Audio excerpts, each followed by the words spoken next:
Coming up on this episode of DL Weekly, Halloween officially moves over to California Adventure, a runaway railway is coming, Sleeping Beauty Castle has a return date, Galaxy's Edge reservation emails going out, Tiki Land Day, we talk the 1964-65 World's Fair, and more. DL Weekly starts now.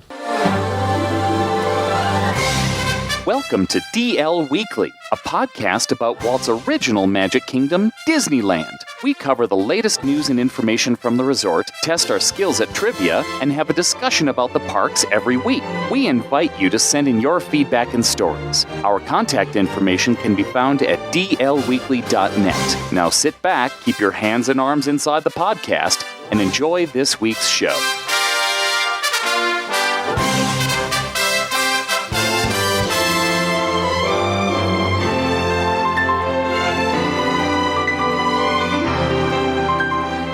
Hello and welcome to this episode of DL Weekly for the week of April 24th, 2019. I'm Teresa Urban. And I'm Teg Bushman. We'd like to send a shout out and a big thank you to Austin C. for joining at the Park Hopper level and all of our supporters on Patreon.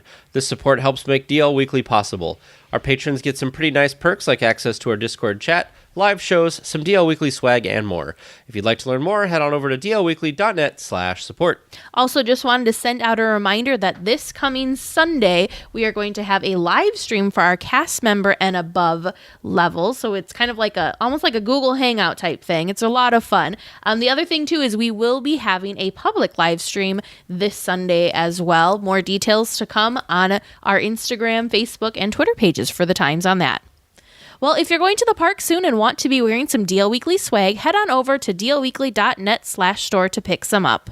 Well, did you know that you can rate and review DL Weekly on iTunes every 6 months? If you haven't reviewed us recently, please do so, as it helps get our ranking better and allows the community to grow. Now let's get to the news.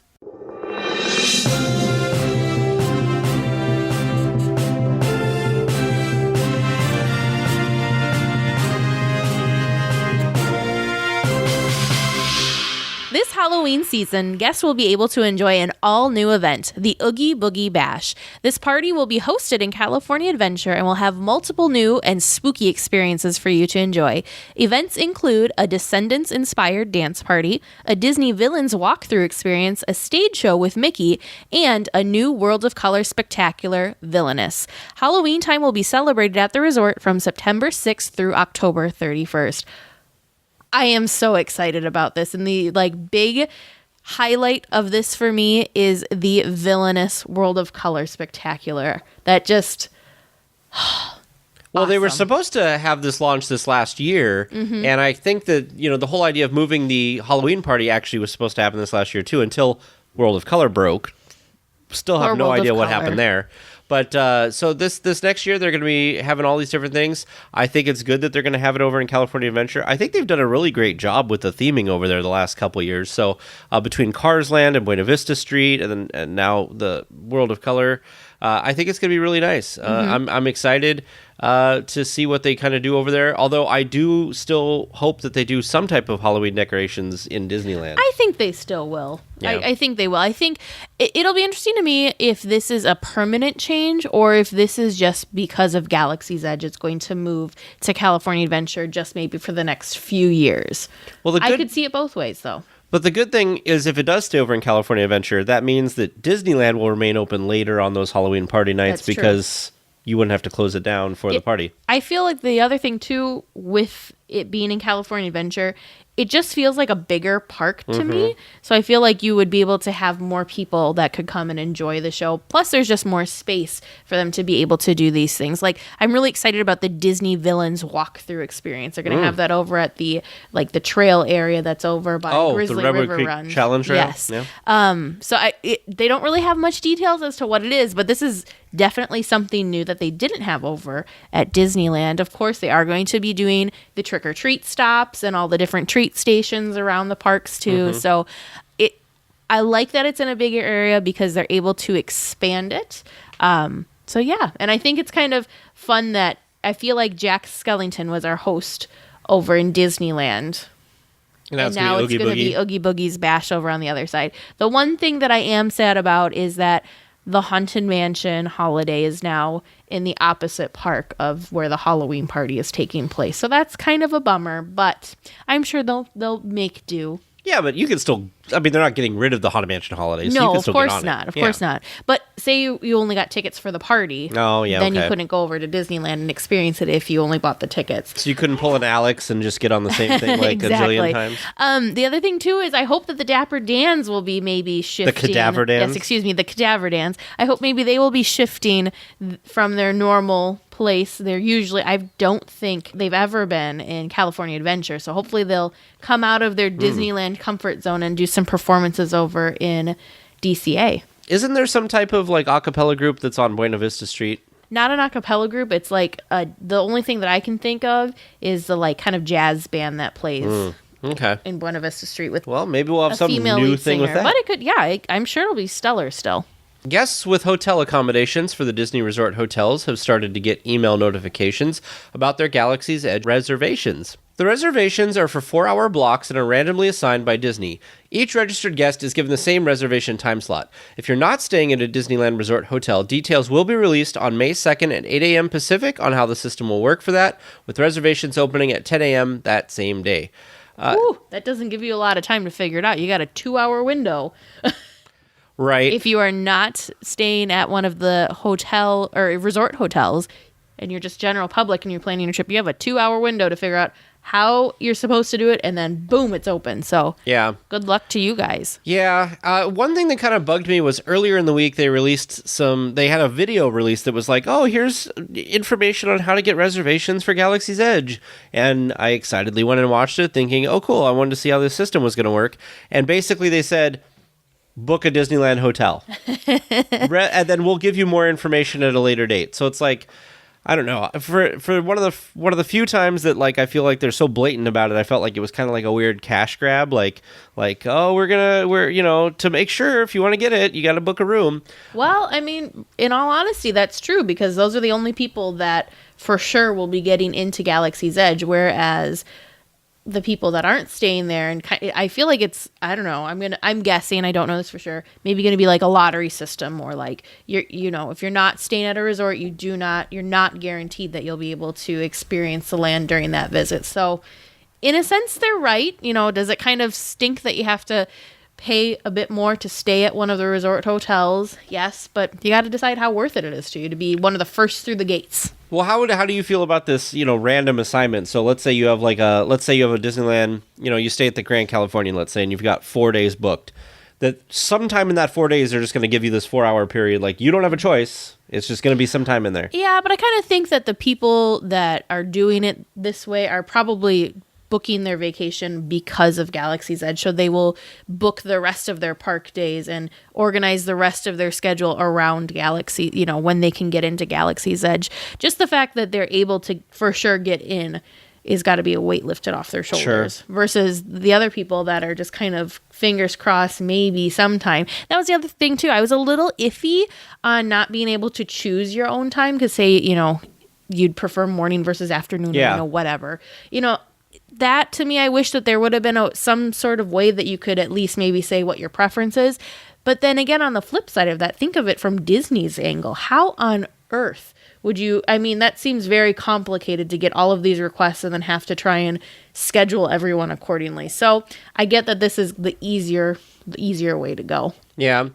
Yeah, it's going to be interesting to see how it goes. I feel like, for when they do the online reservation, hopefully they have a system set up where, the website's not going to crash with all these people. I was going to say, it's going to break the internet. It wasn't Wreck-It Ralph. It was Star Wars Galaxy's Edge that broke the internet. We spoke with Mike this week over at ConciEARS, and he was telling us about this email that came out with all this information. And so they don't even really know a lot of the information that's going to happen. The only thing that he said that is good to know is if you are going through a service like ConciEARS or a travel agent, your travel agent is actually not allowed to book this reservation for you when May 2nd comes up. So they recommend that before May 2nd, if you plan on trying to get one of these things for that first month the park's open or the land is open, that you go on and sign up for a Disney.com account if you haven't already, and make sure that it's all set and ready to go.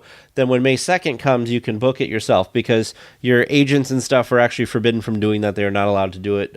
Mike did send a a piece of an email that he got that strictly forbids them for that. So keep that in mind. Yeah. Because usually, we've talked about it numerous times. They are, they'll book hotel reservations, they'll book dining reservations, and if you're going to Disney World, they'll get your FastPass Plus reservations. They unfortunately are not allowed to do this particular reservation for you. So keep that in mind. Well, the internet is abuzz with people concerned about the Adventureland sign that was removed last week. The sign is coming back, so there's no need to worry. The sign was removed in order to increase guest flow through the area. There was no way to remove the support of the sign without having to rework the sign, which then required it to be removed. In its place, though, an old Adventureland sign that was at the exit to the Jungle Cruise in the 70s and 80s has popped up. That's so cool to me because it's a very... being a Disney history person, it's a very unique sign. I knew it looked familiar, so I kind of had to dig, and I was so excited to find that, yes, it did in fact look familiar for a reason. I have seen it in photos before. Obviously, I had not visited. My first visit was, I think, like in the 2000s, so right. I was not there in the 70s and 80s, but it just looked so familiar to me for some reason, so it made me a little happy that I wasn't crazy, and that, yes, I had seen it before in photos. Well, the thing that bothers me most about this story is there were so many blogs and Twitter posts and Facebook posts all this week, Instagram, all this week of Disney tore out the Adventureland sign and or demolished they used all these words that made it sound like very bad. Yeah, bad, like it was gone, it was never coming back, and it's just going to be this little sign now. And it's very clickbaity, so people are going, what? They did what? Yeah. And so that's what really bothered me about this. There's still people online that are worried that this isn't coming back. I want to assure all of our listeners it is coming back. There was that little section that kind of came out into the middle of the walkway. That was part of the support, and they needed to rework it to get rid of that. Kind of an interesting section because it was almost like a little half wall or something. Mm-hmm. So it's interesting to me because since this little partial, I'm going to call it a partial wall. I don't know what else to call it. Sure. Since this little partial wall was there, that really diverted people and made people go kind of wide around it. So even though the obstruction was pretty small, it had a pretty big impact on the flow there. So it'll be interesting to see what a difference this will make, taking that little piece and out. Not even people walking around it. People, because it was a shaded area, people would stop there. Yep. And they'd park their strollers and they'd sit there and they'd wait for people getting Dole Whips or to come out of somewhere. The restrooms were right there. It's a great place to wait. So without that shade and without that wall being there, it's more people are going to be able to get around there. So I think it's going to be good. People just need to calm down. I'm pretty sure when they bring the sign back, you're not even going to notice a difference. I'm sure they're going to keep the same design. It's going to look all shiny and sparkly. Yeah. And even better than you remembered. Probably. But I do really like that they brought out this piece of Disneyland history to go in its place for the time being. Because usually that kind of stuff is either... it's locked up in the archives. Sold at an auction. Or, it goes away and it's never to be seen again. So it's really neat that they're bringing it back out and it's getting used again. Well, we had spoken about this before, but it has been confirmed this week by Disney that Mickey and Minnie's Runaway Railway is coming to Toontown in 2022. The new attraction entrance will be where the Gag Factory is currently located, and the attraction itself will take over space currently home to backstage buildings. The movement of the backstage departments is delaying the construction for this project to get started. So obviously they need to have room somewhere. They had said when the rumors were kind of going around about this that it was not going to replace any existing attractions. So it wasn't going to take out Roger Rabbit's Cartoon Spin or Meet Mickey or Minnie or, Gadget's Go Coaster, which would be a weird spot for it anyway. But basically, some of the backstage stuff is going to get taken out. This is affecting more than one backstage building. So right now, I think they've emptied a couple of these buildings out, kind of smaller buildings, and they've actually moved all of these backstage workshops a couple miles down the road. For some of our listeners who may have read the book from Rand, he actually talked about this building a lot. Yeah, the 500 building was one of the main backstage maintenance buildings for Disneyland. So when I saw this, a lot of stuff that's in that 500 building. So it is not a very easy, quick fix and quick zip. We'll just take it out and continue on. So the building that is getting demolished is actually not the 500 building, but the stuff that's in Building 500 is moving out, and the stuff that's in the building that's getting demolished is going to move to Building 500. And basically, the building that they are taking out is the N19 Entertainment Buildings. There's a lot going on with things shuffling around, as you would expect, because obviously backstage Disney, I mean, they're doing a lot of work back there, so you got to keep things functional as you move things around, so you can't just close things down for months on end. So yeah, and so the N19 building basically is almost the size of Toontown. It basically, this whole big building is right behind Toontown. And like Tag said, it's the entertainment production center. So obviously a very vital, very important building for the resort. Mm-hmm. This year's Environmentality Art Challenge is on display over at the Redwood Creek Challenge Trail in Disney California Adventure. In celebration of Earth Day, cast members used their imaginations and created different pieces of art out of recyclable materials. This year's displays included Jabba the Cup, which was a Starbucks-like logo featuring Jabba the Hutt, and it was made out of plastic cups, very clever.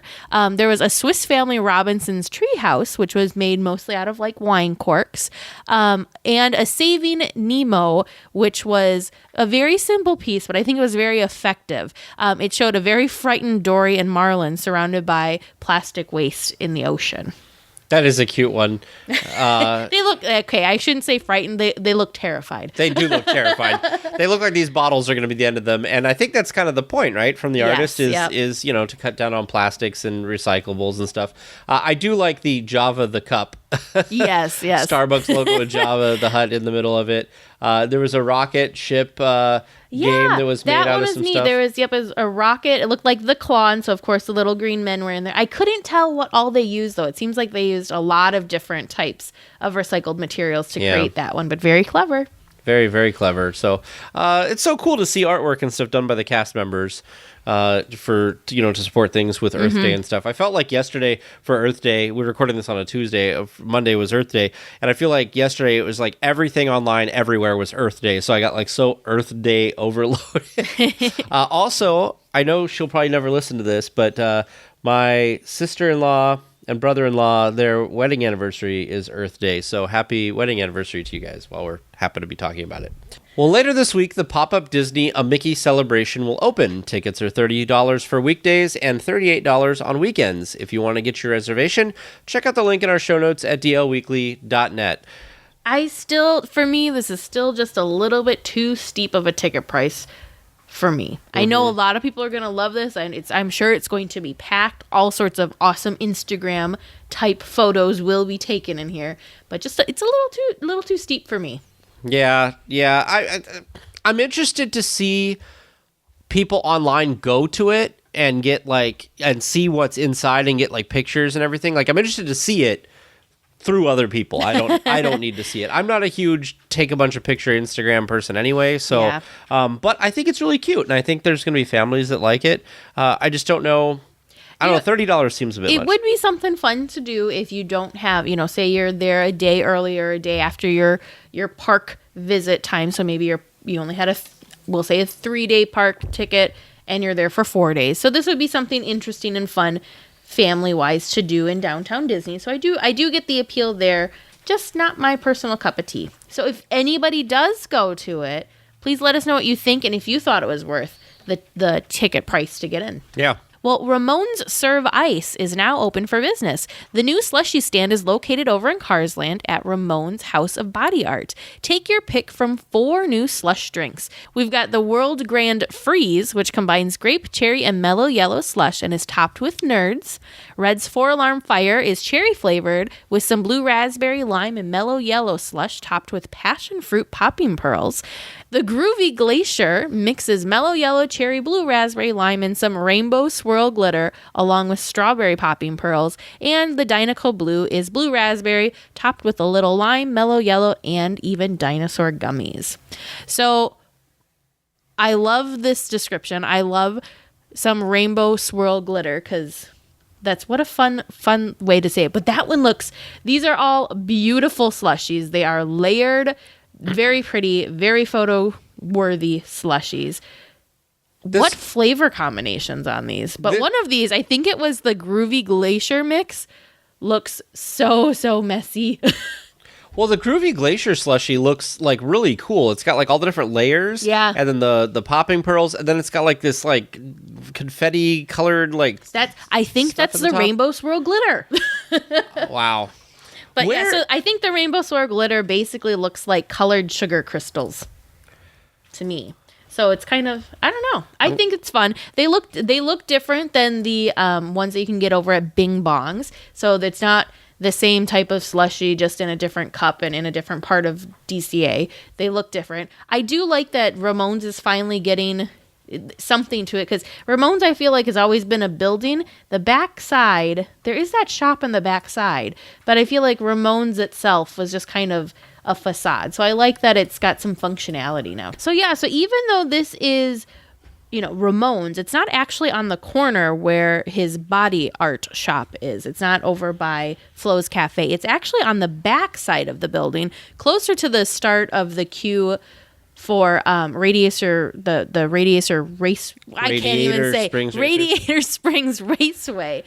Wow, say that 3 times fast. So it's kind of on the back side. So it was an area that was actually just looked like a garage door before. So they're taking some unused space. There's also next door to it, there's like a shopping area or like a little storefront. But yeah, it's a pretty neat area. But you kind of have to know where you're going, because you can't just accidentally walk upon it, since it's kind of in the back side of the land. But it's a nice space to do something with. The other cool thing too is, we all know how long the raceway line can be, so you could just get your cup of Ramones slush and enjoy it while you wait for your race. Well, and I was thinking about this too. I wonder about how, like, because it's kind of in a tucked out area, it's right next to one of the most popular attractions in the park. Yes. But like, people, I think, looking for a frosty beverage may not think to go there. Mm-hmm. So I'm wondering if like that might be a great spot to go that's not going to have outrageous lines. That's true. That's very true. I think a lot of people probably stop at the beginning of the land at Fillmore's Fill Up and get their refreshments there. So this would be a nice place to go. If there's a line there, you could just continue on. You get your sugary slush fix down the road at Ramones. No pun intended on that. Of course. Well, some of the benches in Pixar Pier have been updated and feature some of the characters and designs from the Pal Around gondolas. It's a nice touch that makes the area look more colorful and themed. These are actually really awesome looking kind of designs. There's like Roz and Dory and Boo. So, there's Mr. Fredricksen. So there's a lot of cool characters here. I think that it's something, it's just a small little detail that like they didn't even need to do, but they did, and it kind of looks cool, and it adds kind of a little bit of atmosphere to Pixar Pier. And the thing that's nice is it ties in the artwork from the Pal Around. That's what I really like about it. It's a very unique, kind of almost carnival look to it. Sure. It's nice. I like it. I do too. Well, some of the facade for the Inside Out theme attraction, Emotional Whirlwind, has been installed. For those that have seen the movie, the wall is themed like the memory storage and is filled with colorful globes that are filled with memories. Seeing photos of this made me so much more excited for this attraction. I love the movie Inside Out. Obviously, the Flix Flyers thing was not a high thrill must do ride. Yep. So it's not, it's not going to be a very thrilling ride. So I'm very excited, because to me, just seeing the sneak peek, it is going to be so well done and so immersive. You're going to feel like you're in the memories, I guess would be a good way of saying it. So I can't wait to see how this all comes together. I am with you about the excitement for this, because the concept art, to me, it looked like it was just going to be Flix Flyers rethemed with like a painted wall. Yeah. And this is like so much more than a painted wall. To me, it almost looks like these memory balls might be able to kind of move throughout the maze, or they'll make it appear as though they're kind of dropping and moving throughout the storage maze. They're definitely going to light up. It's going to be awesome at nighttime, I bet. Now, something that I'm also very excited for this attraction that has nothing to do with this wall, but this area has been empty for years now, and it's so nice that they're using this space for something, because the last time something was there was the Maliboomer, and that hasn't been around forever. And it's a family-friendly ride. That's the other nice thing, too. Great for little kids. A flying carpet has taken the place of a flying elephant. The Opera House is now showing a sneak peek of Aladdin. Costumes, props, and art from the film are also on display. We're very excited to see that the lamp and the magic carpet are on display for guests to enjoy. So I actually just talked about this yesterday with on Mouse Kingdoms, that the version of the Aladdin preview that's playing over there, they only got Jasmine's dress. So we got quite a bit. We got way more. Yes. Because we're better. Oh, man. Making the Disney World people mad. That's surprising, though, that they got only one prop, and we got all sorts. There was several costumes. We got the carpet and the lamp. Well, have you been to Walt Disney Presents in Hollywood Studios? No, I have not. It's a very small display area, because they've got some other things in there too. So unlike the Opera House that has a pretty good space for it, they don't. So I can see why. But they also have one of the original Abraham Lincoln's animatronics. So, but that's not in Walt Disney Presents. Still. Yeah. Well, the castle finally has a return date, and it's just in time for Galaxy's Edge premiere, just a couple of days later. You can see Sleeping Beauty Castle in all of her newly painted splendor on May 27th. They're cutting it close. They are. If they have any delay, they're going to be bumping into Galaxy's Edge crowds. It seems to me like I shouldn't say that, knock on wood.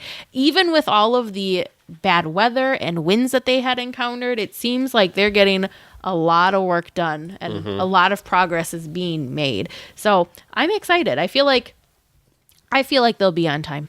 Well, the thing that I was kind of sad with this is I felt bad for the construction folks, because they had those winds and stuff. So it was put up the tarps, take down the tarps. Yeah. Put up the tarps, take down the tarps. I'm sure that was so frustrating. But from what we've seen unveiled already from this, I was skeptical at first, but I'm very excited now to see how this turns out in the end. Well, if you're visiting the parks this weekend, be sure to check out Tiki Land Day, happening on Sunday, April 28th. The day will be filled with tiki-inspired fun, fashion, art, and escapism. Events include giveaways, exclusive pins, a treasure hunt with prizes, a tiki room sing-along, group photos, socials held at the Tropical Hideaway, Tongaro Terrace, and Trader Sam's, and more. For more info and to RSVP, check out Tiki Land Day on Instagram and Facebook. I know you were very excited for this. Oh, Teresa. I was crazy excited. I came across this information while doing some stuff on our Instagram, and this just sounds like so much fun. So it is an unofficial event, so it's kind of like some of the other events that are held, like Dapper Days. That's an unofficial event. It's not put on by Disney. It's put on by a separate group. But it just sounds like so much fun. And I was looking through their Instagram. The pins that they have for this are just fantastic. Plus, you guys know how much I love a good scavenger or treasure hunt. So this is a total win in my opinion, and I am very bummed that I cannot somehow teleport out there this weekend and be a part of this. Now, a while ago, we talked about Adventureland Day, right? Yeah. They're the same people that put on Adventureland Day, so that's pretty cool. It seems like pretty soon it's going to be, every day is going to be something different, or every weekend. I'm totally okay with that. Right. Well, now we take a trip to Trivia Land, where producer James tries to stump us with Disney trivia. He'll read us the question, we'll attempt to answer them, and then James will give us the correct answers after the discussion topic. What do you have for us this week, James? Well, over the months that we've talked about Disneyland, we've talked about a lot of fanatics. But who's the true fanatic? Who bought the first ticket to enter Disneyland? Oh. I want to say it was Roy. Disney, because he wanted to help believe in Walt's dream, and then he ended up going on to fulfill his dream to build Disney World, the Magic Kingdom. That's my guess. I agree with you. It was Roy, but I was trying to remember who they credited, though, because he had ticket number 1, but they actually credited ticket number 2, which was a child, as the first guest. But I do not remember that. Believe it was a boy. I don't remember that boy's name. Question number 2. We're going to see if I can navigate you through the park again. Oh, Lord. So after taking a submarine voyage, I start heading west. I take my first right, followed by my first left. I continue on. No time to join the party I hear to my left. As I enter the new land without turning, I decide to take the third attraction on my right. What am I riding? All right, so the subs, you go west. So that's going to take you... Oh, geez. It's all up for interpretation, because when you leave the subs, does that take you into Tomorrowland? That's what and then I'm you confused take about. And then you take a right and go out of Tomorrowland to the hub. And then if you take a left, and then there's a party on your left? Okay, I get that hint. I'm like, that's a pretty telling hint. Yeah. Okay, so you're going the other way that I was thinking. So you're kind of going up by the Matterhorn and up towards Fantasyland, and the party's probably the tea party. And then you take Third attraction. you took a left, and your third attraction. No, he so said it's he entered a new land without turning. third attraction on your right. On my right, yep. So if you're in Fantasyland, It'd be Storybook Canal. Storybook, Dumbo. Oh, Casey Jr. I forgot Dumbo. Thank you, Tag. So I'm going to say Casey Jr. You're saying Casey Dumbo. Jr.? I'm saying Casey Jr. Well, we'll see if you two help me find my way or if I'm lost somewhere in the park. Third question comes from listener Tim P., also a patron. Thank you, Tim. What is the nickname for the cast members that provide the VIP tours around the park? And I have a hint if you need it. I got it. I got this too. They're The plaids. plaids. And for those listening at home, if you need the hint, it's related to the clothes they wear. Boom! Sounds like we got it. One. Extra thank you, Tim. Yeah, thanks, Tim. All right, our last question, which comes from Lauren W. And Thank you, Lauren. I think this might be the stumper for the week, but we'll see. boy. What is the name of the mannequin in the ticket booth at the Main Street Cinema? Oh. Ooh, good question. She has a name She tag. has a name tag, too. I don't know. And fun fact, she's from Marceline, Missouri, according to that name tag that you know about. So Do you have a hint for this one? no, Okay. I do not. I'm going to go with Doris. I don't know why, but she looks like a Doris to me. Okay, I'm passing because I don't have any clue. Why Oh, wait. just take a stab in the dark? Lily. Well, Doris and Lily. great guesses, regardless if they're right or not. If you want to find out if they're right, stick around until after the discussion topic. Well, we know it's not Constance Hatchaway. That name's taken. Well, we had Alex That one yelling is at the podcast when you were trying to figure it out, so... Good thing it wasn't a live stream. He probably would have had an aneurysm. Well, this week for our discussion topic, we kind of got inspiration from a couple different places for this week's topic. And one of the places we got inspiration from was the D23 website kind of sent us some information kind of celebrating an anniversary for this 55 years It's later. a very cool anniversary. I didn't even realize it, and we were kind of talking about it last week. And that was the other inspiration. We talked about it last week, and I mentioned to Teresa, I said, this would be a cool kind of tangential Disneyland thing. So this week we're going to talk about the 1964-65 World's Fair. First off, before I forget, because I did not put it in my notes, but I want to make sure that I explain why it's the 64-65 World's Fair, because most World's Fairs are just 1 year, and in fact, the governing body for World's Fairs said that the limitation is 1 6-month thing, and that's it.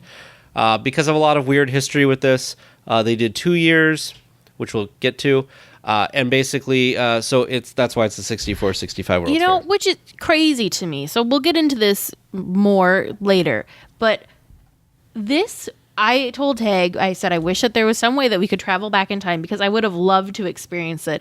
I always, for some reason, pictured the World's Fair and only ever thought of the handful of attractions that Walt created and kind of thought that those were the main attractions and there was maybe a couple little like vendors and little things kind of sprinkled around. I didn't think it was huge, right? This fair was massive. I mean, yes, we had the handful of attractions that we're going to talk about that we all know and that some of them still exist today. But that was like the sprinkles on this like 5-tier wedding cake. I mean, there was so much more. And those weren't even some of the biggest pavilions. There were much larger pavilions that we didn't even know about. So it was very interesting kind of, yes, of course, looking at the Disney history of it, but then just looking at what all this World's Fair was. I cannot believe that this was originally supposed to be a 6-month thing. They had their own monorail.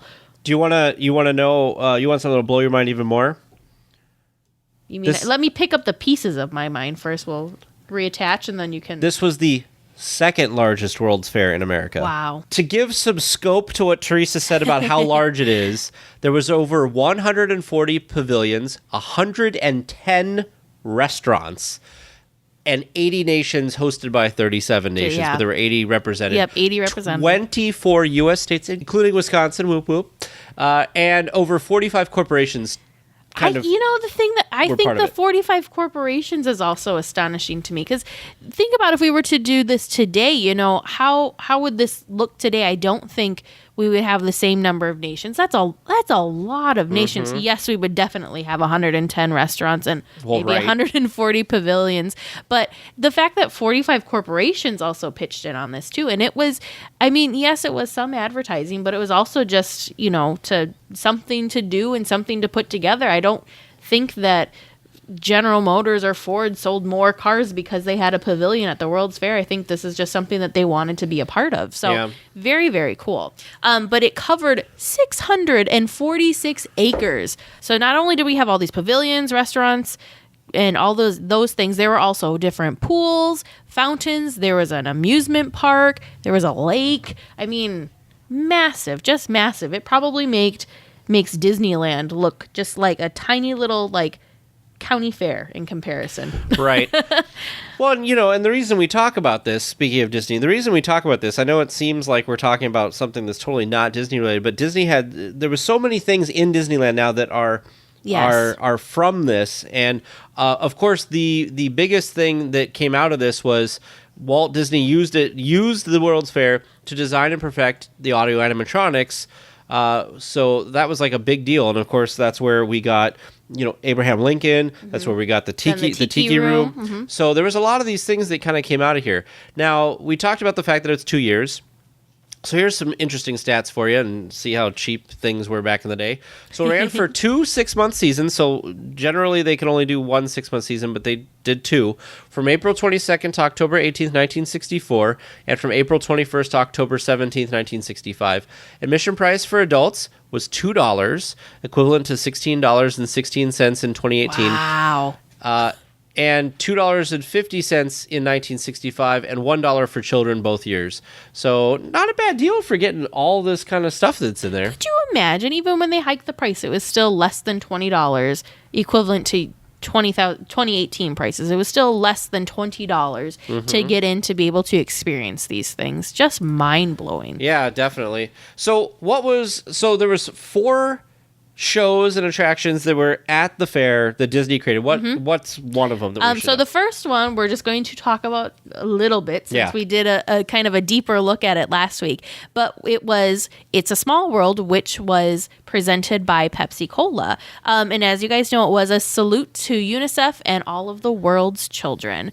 Again, you guys know you love this ride. Most of you, I'm sure, have experienced it because the exact ride is at Disneyland today. They even took, I don't know why this was mind-boggling to me, but it was. So of course they're going to take the, the dolls and the guts of the building, but the flume, I guess, the thing that holds the water that your boat goes through, that is even the exact same as they used for the World's Fair that year. I don't know why I thought that's a very big, large thing. I figured they built that on site and probably just rebuilt it again because that's a big thing to break down and then have to piece back together and also travel. So crazy to me, but just awesome. Well, of course, the next one, I'm actually sad this still isn't at Disneyland, but if you do want to see this, you can go to the Magic Kingdom. General Electric sponsored something called Progress Land, which basically became the Carousel of Progress, where you viewed audio animatronic presentations of the progress of electricity in the home. Of course, the Sherman Brothers, who are well known for a lot of things, music from Mary Poppins always sticks out to me from the Sherman Brothers. It's a small world. It's a small world. Composed, There's a Great Big Beautiful Tomorrow for the attraction, and it devastated. The highlight of the exhibit it demonstrated a brief plasma explosion of controlled nuclear fusion because that was like a big deal back in the day. But I don't think it ever ended up getting Fusion never kind of took off, I guess. We never figured that one out. But Yeah. this attraction is still in Disney World, and I remember being very excited that I could go do it because there also used to be one in Disneyland. Yeah, so actually the one in Disney World, this is, again, just mind-boggling to me. I thought it was crazy that they moved the It's a Small World whatever track or the waterway for It's a Small World. So the Carousel of Progress not only got shipped out to the New York World, but it got shipped back and re-put together and was in Disneyland for several years. But then they took it down and they shipped it, and it is now in Disney World. It sounds like, from what I could gather, everything has remained the same. All of the scenes have remained the same throughout the years, except the last scene. They do kind of refresh that every once in a while. So I believe the last scene now is a family, and they've got like virtual reality goggles on and like a couple other more modern things. I don't think it's not the nuclear fusion anymore. Next up was Ford's Magic Skyway, which this attraction, part of it can still be seen at Disneyland, and we'll get to that. But basically, this was Disney's quote-unquote highway in the sky. We're going to pretend that the monorail is not also called the highway in the Right. sky. But basically, it was kind of like an elevated track and road system, and they actually had real Ford cars set on this system that was kind of a network of rollers to kind of keep them continuously in motion, aka it was actually the birth of the Omnimover system. We all know how big of fans Tag and I are of the Omnimover system, because as Tag likes to put it, they just eat people up and just keep people going through the attractions. But guests were basically transported to the dawn of time, which included a pack of dinosaurs, which some of those dinosaurs are now currently living over in the Primeval World diorama on the Disneyland Railroad, kind of on the back side of Tomorrowland there. And apparently, this is interesting, there is a Stegosaurus that was in this attraction that is currently living at the Walt Disney Archives, which is 20 feet long, 12 feet high, and 12 feet wide. I would love to know where they're keeping this guy. Wow. Yeah, I mean, there was a lot to all these different attractions. A lot more. Can you imagine being the Walt Disney Company and having... I mean, we look now and we've got a couple attractions that are in the works, and you got to remember that the Walt Disney Company and Walt Disney Imagineering was much smaller back then. Yeah. Mm-hmm. So the fact that they had just come out of building Disneyland. Right. They're kind of getting ready to start planning of the Epcot project in Florida. Mm-hmm. And then they've got all of these things going on. So it's no wonder that Disney took these things and put them in the park, because I have to imagine that the amount of resources that they threw into this was just amazing. The amount of time to come up with all of these things. Why would you just... I mean, it would be a shame if they would have just scrapped them. That's true. I don't think I mentioned this, but the Ford's Magic Skyway was actually... They were driving through and they were experiencing the evolution of transportation. So that was kind of the theme of what you saw in this attraction. No, I know, but I'm just trying to think of, like, how was transportation? Walking? Walking, yes, we went from walking. I see a picture here of the cavemen rolling a boulder. Okay, I can see that. I can see the connection. So it supposedly was the evolution of transportation. Gotcha. Well, of course, this next one is no surprise to anybody, because we've talked about this one, too. And it's probably the most well-known, most famous thing to come out of the World's Fair. I think if anybody knows one thing, it's this one. True. So the Illinois Pavilion... President Abraham Lincoln recited his famous speeches and great moments with Mr. Lincoln, voiced by Royal Dano is the person who voiced Abraham Lincoln. So the Illinois Pavilion, of course, Abraham Lincoln's from Illinois, so worked out well. It wasn't a corporation; it was a state, which is different than the other ones. So the same recording is still what they use today at Disneyland. It is still Royal Dano that you hear voicing Mr. Lincoln. However, the audio animatronic, I feel like we've talked about this before, but the animatronic that you see at Disneyland is not the original that was at the World's Fair, because they actually, I know, Tag and I were actually kind of shocked, because we thought that this was like this amazing piece of Disney history. Can we just say over the last 6 months, our hopes and dreams of all of these things have been crushed, because we realized a lot of these things aren't the same things. Yeah, we've learned we thought we knew a lot before, but man, we've learned so much more stuff.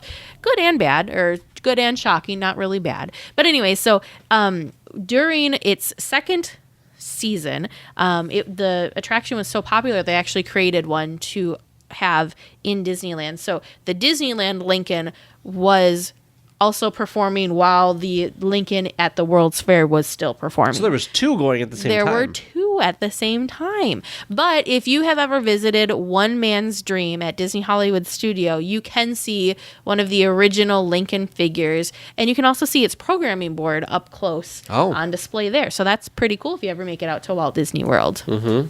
So something that's a little less spectacular, I guess you could say, a little less technologically advanced. I don't know. I thought it was pretty cool. I mean, it is pretty cool. So WED, which was what Imagineering was before it was Imagineering, which Walter Elias Disney after his dad, created the 120-foot high Tower of the Four Winds, which was right outside of It's a Small World. We talked about that last week.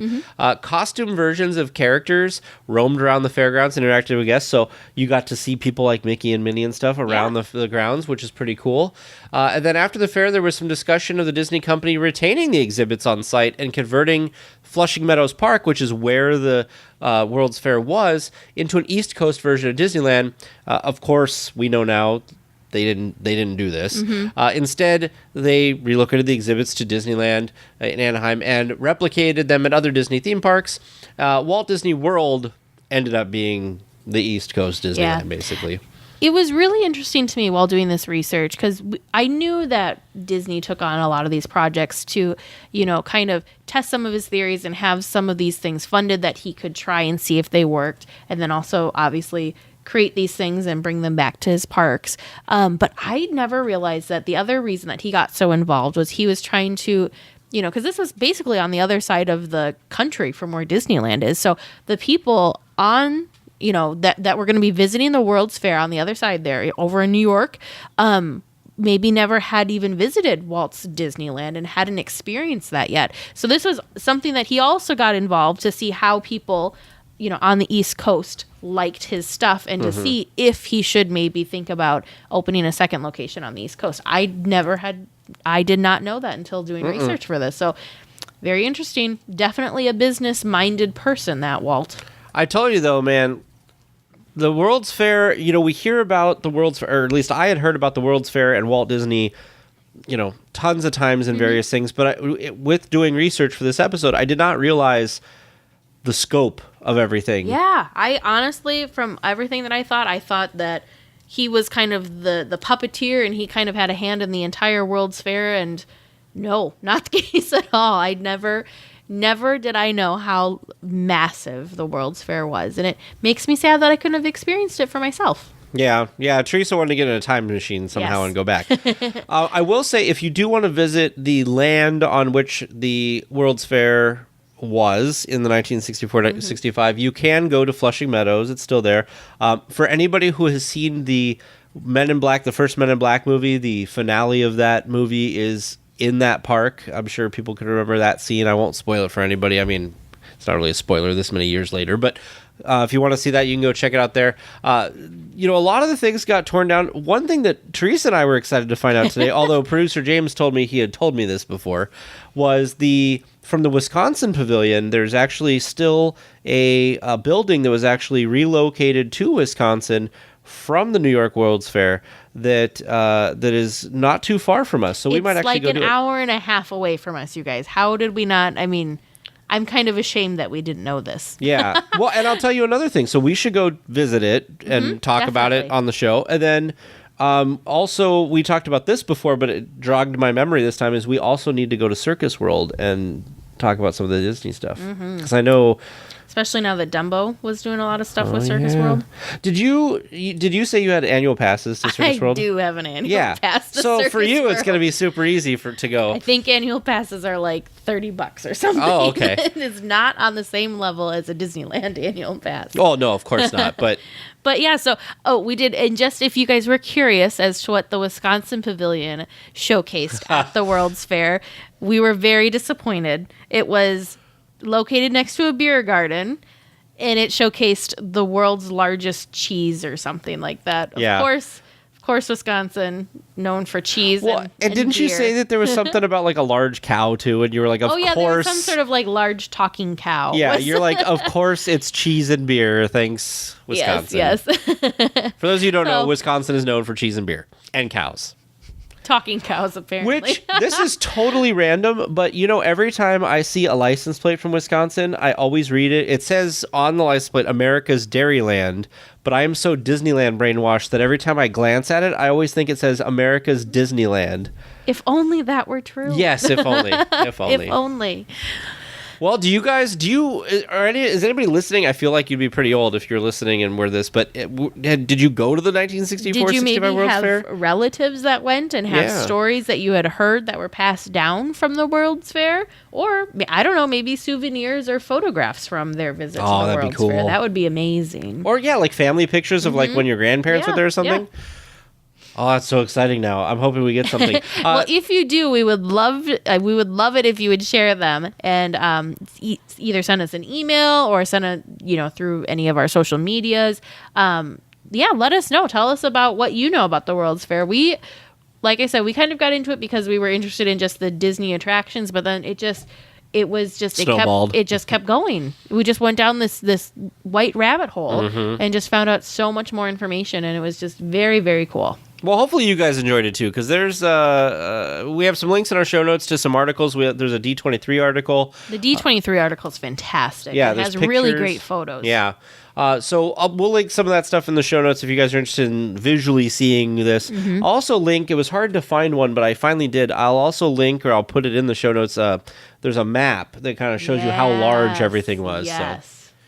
Well, have you taken advantage of the free year of touring plans yet? Why not? It's as easy as contacting ConciEARS to book your next Disney vacation. James and Mike would love to provide you with this excellent service, along with helping you plan a great Disney vacation at no additional cost to you. You already know you want to go to the parks, so why not contact ConciEARS and get the planning started? Remember that dining reservations start at the 90-day mark, and they can help you with those as well. So the earlier you get started, the better. Well, we hoped you enjoyed listening to this episode of DL Weekly. Did you know you can support the show for as little as 25 cents an episode? If you want access to our supporter chat that we're always talking about, it's only 75 cents an episode. So please consider joining supporters like Ebony F. and head over to dlweekly.net/support. Well, now it's time to return to James and Trivia Land to get the answers to this week's trivia. I'm feeling fairly okay about this week. I'm glad you are. This is the first time in a while that I feel like we did at least 50% well. Well, that's probably because 50% of the questions were from me instead of the listeners. Oh, that's what it is. Yeah, they take pity on us. Are you going easy on us, or who's going easy on us, James? You or them? Well, we'll find out in a little bit, won't we? So Well, we have to follow your directions. I wouldn't say that's playing easy. that's true, and I'm pretty good at getting lost. It was a good thing we tagged. Well, I guess I shouldn't talk too soon, but I think it was a good thing we tagged team on that one. Sure. Yeah, either really good or really bad. Exactly. All right, our first question this week was, who bought the first ticket to enter into Disneyland? And we said Roy. And there was a little boy that bought the second one that was actually credited with it, but I couldn't remember his name. The answer I'm looking for was Walt's brother, Roy. Woo! What a work. good brother. Exactly. Splurging that big $1 ticket. All right, second question. Where am I in the park? After taking a submarine voyage, I start heading west. I take my first right, followed by my first left. I continue on. With no time to join the party, I hear to my left. As I enter into the new land without turning, I decide to ride the third attraction on my right. What did I pick? Casey Jr. is what we decided. I'm on Casey Jr. Yes. So, fun fact, Roy also bought the first ticket when the Magic Kingdom opened. Good job finding me this week. Whoop, whoop. Maybe there is hope for this kind of question. Maybe. All right, third question. This came from Tim P. What is the nickname for the cast members that provide the VIP tours around the park? We said The plaids. And they're the Plaids. You are on a roll this week. Because of their plaid vests, You got it. which actually look pretty snazzy if I do say so myself. You got a thing for vests, so it works out. All right, and our last question from Lauren W., the one I thought would be the stumper. What is the name of the mannequin in the ticket booth at the Main Street Cinema? Oh. Now, you said that you thought would be the stumper. Does that mean that one of us probably got it? Wait a minute, it's a man? No, it's a mannequin. Okay, I was like, wait a minute. Why did you both just do that? Tig did it during the question. No, neither of you are correct. The one of you was so close. It rhymes with Lily, but her name is Tilly. Tilly. Cute. Wow. Well, that's good. We both Very got 3 cute. points this week when normally we had been averaging like 1 or 2. So it's a good week. It's a good week. I want to follow up. I did find the names of the children that were credited with being the first paying guests to enter the happiest place on earth, or Disneyland. And there were 2. There was Christine Vest, who was age 5, and her cousin Michael Swartner, who was age 7. So Didn't they end up getting credited. I think they lifetime got. passes I think at some they point? got something extra special. It's like Walt pulled them in for like a picture to commemorate the day, right? Yep. So it was a publicity photo, and they were kind of just picked out of the line, I guess would be a good way of saying Gotcha. it. But yeah. So they weren't necessarily like the first kids in line. They just were the ones that Walt grabbed. Yeah, I don't know. While they may have been the first children to enter the park, the first Disneyland ticket that was used was sold to a college student named David McPherson. But the 2 children, yes, they did get lifetime passes. Awesome. Anyway, I love asking your trivia questions here instead of my own. You can send me an email. It's trivia@dlweekly.net. Well, we'll be back next week with more Disneyland news and information. So until then, go out and enjoy the parks. Ladies and gentlemen, Disneyland has now ended its normal operating day. We hope you've enjoyed your visit to the Magic Kingdom and that you'll be back with us again soon.